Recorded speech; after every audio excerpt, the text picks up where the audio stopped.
Bonjour à tous. Donc nous voilà dans la suite du cours sur le théorème de Pythagore. Je vous rappelle qu'on est dans la réciproque du théorème de Pythagore, c'est toujours ce chapitre. La première partie, on avait démontré qu'un triangle est rectangle, donc tout ça c'est dans votre cahier de leçons. Et aujourd'hui, deuxième partie, démontrer qu'un triangle n'est pas rectangle. Parce que des fois on a le doute, à un petit degré près, on pourrait croire que le triangle est rectangle.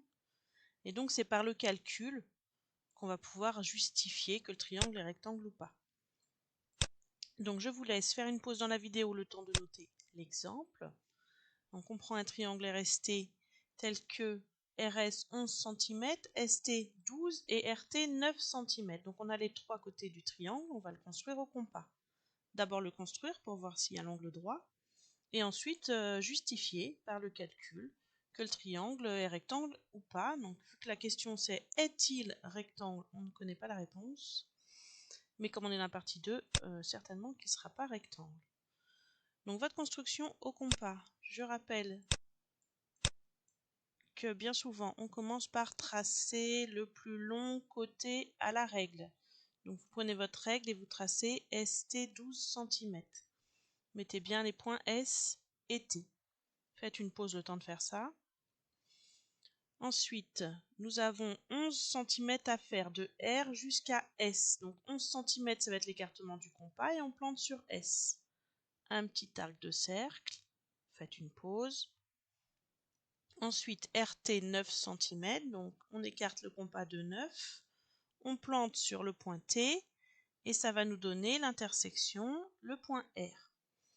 Et puis on relie à la règle son triangle.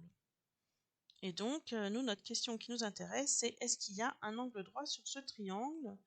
Donc a priori, à vue d'œil, j'en vois pas, mais j'ai mon équerre pour vérifier. Je pense quand même que les côtés 9, 11 et 12, s'il y en a un qui doit être l'hypoténuse, ce sera le côté le plus long, 12. Donc si j'ai un angle droit, ce serait plutôt en R. Je vais aller mettre mon équerre. Et clairement, je n'ai pas l'angle droit là. Mon équerre, elle rentre pas du tout, elle déborde. L'angle est aigu, il est plus petit qu'un angle droit. Donc je vais aller démontrer ça par le calcul. Et du coup, ce que je veux vérifier, c'est savoir si j'ai l'égalité de Pythagore ou pas, puisqu'il n'y a que l'égalité de Pythagore qui va me donner des triangles rectangles. Si j'ai pas l'égalité de Pythagore, c'est que j'avais pas un triangle rectangle dès le début. Donc je vais aller faire mes petits calculs pour voir si j'ai ou pas mon égalité de Pythagore. Pardon.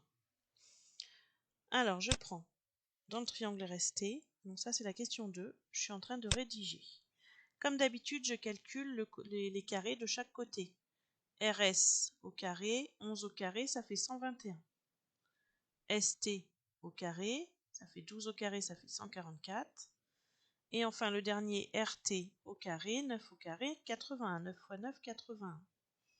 Et comme dans la réciproque du théorème de Pythagore, pour vérifier mon égalité, j'additionne les deux plus petits, 121 et 81.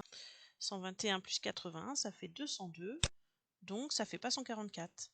Alors je constate que quand j'additionne RS carré et RT carré, je n'ai pas égal, c'est un différent qui a écrit, égal barré, ST carré, je n'aurai pas 144.